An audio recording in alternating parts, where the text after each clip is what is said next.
everybody. I have the pleasure to start and opening this workshop of today. I would like to start first of all to thank Peking University School of Government and the Center of European Studies for supporting the Summerlin Institute and for supporting these activities within the LIBEAC European project that we have in collaboration with different universities. The current workshop of today is organized by Global Initiative for Sustainable Development in United Kingdom, and within the LIBEAC consortium participate University Institute of European Studies in Turin, Italy, University of Piemonte Orientale, Novara, Peking University School of Governance Center for European Studies in China, Tsinghua University Department of Philosophy, Tsinghua University School of Public Policy and Management, and Aix-Marseille University Sepergue in France, which is actually the coordinator of the project with the other department at Aix-Marseille University. But Sepergue, together with University of European Studies and Peking University, were the initiator of the LIBEAC project, which is the acronym of the project Liberalism in between Europe and China, which started at January 2013. So we are now currently at month 18 of the project, and it's going to be going on the project until December 2016. So we do have 4 years of activities within LIBEAC, which is going to produce different activities like publications, articles, books, and also events of dissemination like this workshop of today, because the European Commission does like a lot the possibility that scholars at all levels, very high and famous scholars like we have today in the first session, our Chinese colleague, and I will introduce them, each of them, and also younger scholars. So the Commission divide between experienced researchers and early stage researchers who have both the possibility to collaborate within this project through mobility between Europe and China. What does it mean, mobility? There is the possibility for experienced and early stage researchers to go from Europe to China and from China to Europe, to have this kind of events, to meet, to exchange, to have a scientific exchange with the objective then to produce scientific publication after discussion, comments, feedbacks one with the other. So that's mainly the objective of the project. For the time being, the project is producing already several results. As regard the Institute of European Studies in Turin, we do have already organized several lectures and workshops, including the one of today. And beside that, we have already 2-3 papers which have already been published, and we are already ongoing process for the book publication, which will be edited by Professor Ortebis and myself, and will enter into one of the book series I have the honor to coordinate and to be editor-in-chief at Routledge and Ashgate Publishing Press in United Kingdom. The workshop of today on social, cultural and legal perspective on Chinese political and economic liberalism today is absolutely an example, you will have a good example of the topics we are deepening in this project, and we have the honor to host in this workshop, but actually we have the pleasure to be hosted by colleagues here in Peking University. So the first presentation will be given by Professor Li Qian, who is assistant to the president at Peking University School of Government, and actually is an assistant to the president at Peking University, and then is professor at the School of Government and director of the Center of European Studies, and is also the LIBEAC Research Unit Coordinator of Peking University. And is actually one of the main point of reference for us for this project, because we started this project with Professor Li Chen, Professor Ortebis, Professor Cui, and Professor Daniel Bell, that you have received the keynote speech 2 weeks ago. Few other people then in Czech Republic, Charles University, Dr. Karajek for Charles University in Prague, and then Professor Rossi from University of Piemonte Orientale. But Professor Li Chen is together with the other colleagues that make us very happy to be able to participate today. Some of the most famous professors in China regarding liberalism issues, but Professor Li Chen will give you more information about his work. It's a scientific work, probably as an introduction to his speech. Regarding the speech of Professor Li Chen, there will be then a discussant for this paper with Vanessa Koppe from Aix-Marseille University de CEPER, the same research center of Professor Ortebis, the Research Center of Comparative Epistemology and Ergology, and who is currently now a EU Commission Marie Curie Fellow here in China. Then, after the discussant role wants to favor the possibility to open the floor to the public with questions. And after the questions of Vanessa, of Dr. Koppe, there will be open the floor to everybody, even to the panel, but in particular to all of you. Then the second presentation will be given by Professor Cui Zuihan. Please correct me if my pronunciation is not correct. Tsinghua University, the School of Public Policy and Management, which is one of the two departments that decided to join the project together with Professor Daniel Bell from the Department of Philosophy.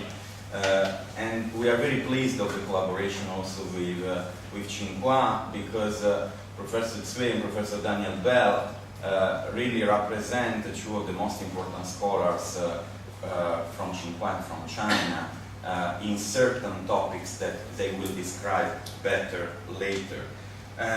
Professor Cui is also Research Unit Coordinator at the School of Public Policy and Management within this LIBEAC project. His speech will be about understanding Xi Jinping grand strategy. So after the presentation of Professor Li Chen on the influence of liberalism in China, the intervention of Professor Cui is going to look into the specific Xi Jinping grand strategy and give you more insights after the broad and very interesting beginning with the presentation of Professor Li Chen. Then, following the presentation of Professor Cui, we will have another discussant with Professor Ortebis from Fujian Catholic University in Taipei, Department of French Language and Culture. He moved recently to this university after a few years in another university in Taiwan. So Professor Ortebis is currently at Fujian Catholic University, but is also, together with me, the initiator of this project. Should be very, very strongly repeated, because sometimes through the years the project changed, but it's important to stress this because you never know. So Professor Ortebis, as I said, is a LIBEAC Vice Coordinator at Aix-Marseille University in CEPER, and like me has the role of not only looking into the scientific side of the project, but also to facilitate the traveling for our colleagues from China to come to Europe to visit our institution, to meet other institutions eventually, but mainly should be, in theory, our institution, to collaborate with us and to work with us for the objective of having a joint publication and having in particular the time to discuss, the time to exchange, to produce better, even better results. But besides better results, also to have an understanding of each other points of view, so Chinese points of view and European points of view. So this role met by me and Professor Ortebis, but Professor Ortebis will then have the word to add more things about that. The following speech will be given by Professor Chu Tianbia, who is in front of us as well, and I, together with Professor Li Chen, I need really to thank Professor Chu Tianbia for the help of having the program for the fourth here in Peking University, the 9th edition of the Summer Law Institute. So the Summer Law Institute is going to be nourished by supplementary exchange that we can have through this project, but without the support of Professor Li Chen and Professor Chu to be hosted here in Peking University, we would not be here today. Is a speech about neoliberalism and Chinese compressed development, also represent his paper that is an ongoing preparation, and I hope that Professor Chu will very soon join us in Europe with a research visit to be able to exchange about this topic. But we can start already today. I will be actually discussant of this paper, and I will have the pleasure to make comments. And then we have a fourth speaker for the first section, which is Dr. Zhang Jian from Tsinghua University, who is working closely with Professor Cui at the School of Public Policy and Management of Tsinghua University. And his presentation, following the others, will go into a specific analysis of the Kan Yue Wei thoughts about the problem of the relation of politics and religion.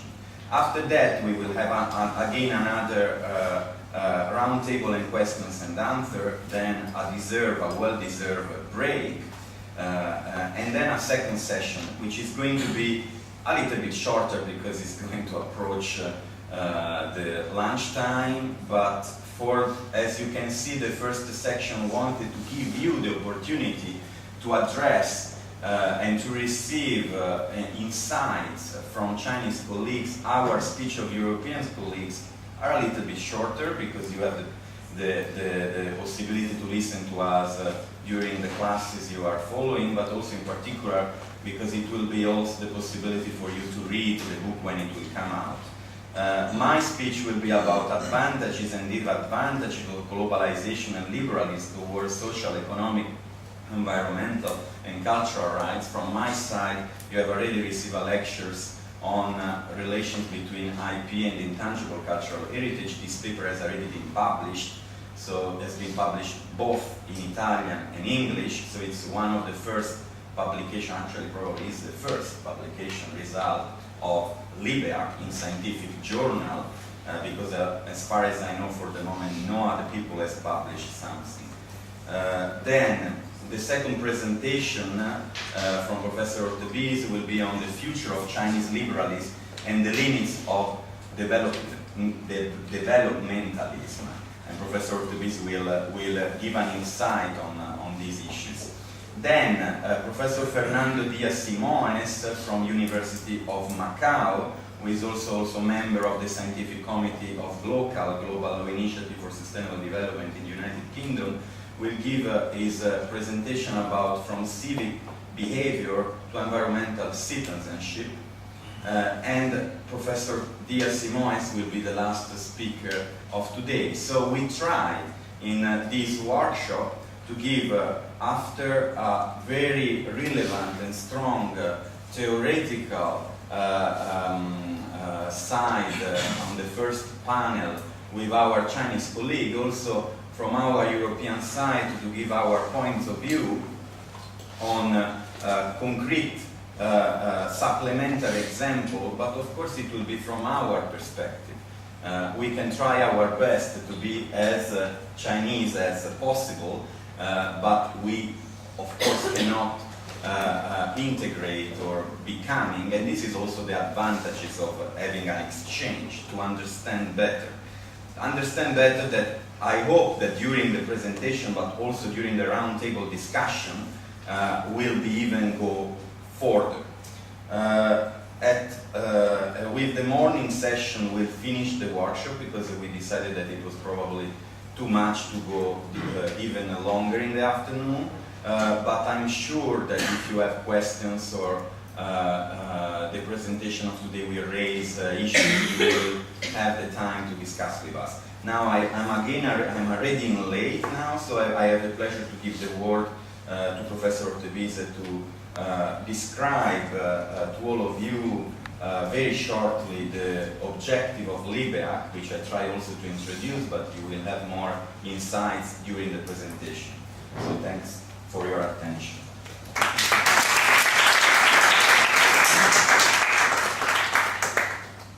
Since we are already late and Paolo already actually described the LIBEAC project. So about the LIBEAC project, I will just say very simple things, and I put it inside my presentation. So the LIBEAC project is an European project sponsored by the European Commission, and it is an IRSES project, International Research Scheme Exchange Staff project.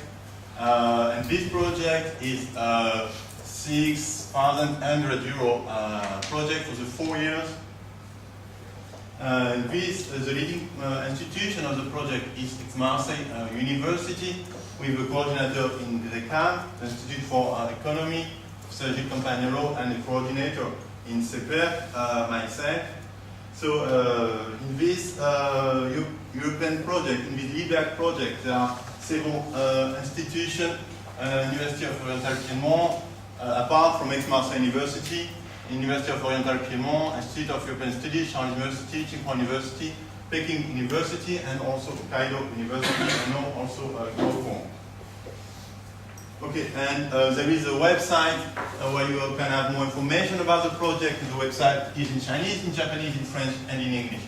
So normally you can find out how to read it. Okay, so so this is the basic things about the project. So very simply, the objective of the project and the objective of the book that we want to publish with Professor Farah about the project is to reassess Western liberalism through Chinese lenses. So how the concept of liberalism, which arises in Europe and or which has a certain specificity in European philosophy, how it has been welcomed, how it has been translated, and what is also the Chinese tradition on liberalism. Okay, so more precisely, what is the question that we want to address in this project and also in this conference and in this book, okay, because all these things are linked. So for me, the question is the following one. So in what sense, Chinese economic and social recent development, because we know that in the last 30 years, China has known a lot of change in terms of its economy, in terms of its social, of its society, of its social relationship, social system. So in what sense this economic and social development can be understood into the framework of liberalism as it is defined in the European tradition. So, so this is a question, how Chinese development today, Chinese change today, the emergence of China as a global power today, how it is connected or not to liberalism as a vector, as a force for political and economic change. Okay, so this will be the questions that we want to address. And okay, and then I will, during my speech, I will go on the last two things, on the two other points, to define what we mean by liberalism. Okay, so just to give you a very large idea. Okay, so you know what we are talking about. Okay, so what I mean by liberalism. Generally, by liberalism, we mean two things: economic liberalism and political liberalism. And economic liberalism is a notion that the economic development is better when it is not controlled or influenced by the state, and when the state is not interfering in market mechanism. Okay? So this is one of the aspects of liberalism in terms of economy. So of course the point is how it applies to China, to what extent. And the other point is political liberalism. And political liberalism here is a notion that social development, social freedom implies that the individual is also protected from the state, not only by the state, but also from the state. Okay? This is something which is at the core of the notion of liberalism. This notion not only by the state, but also from it. Okay? And it is linked to the notion of individual rights and also property rights. Okay? So this is, I would say, the classical definition of liberalism, and how China fits to this definition, how China does not fit to this definition, and why. This is why we want to try to understand better, because the evolution of China will have a big importance for the rest of the world and for Europe also, and so for liberalism. Okay.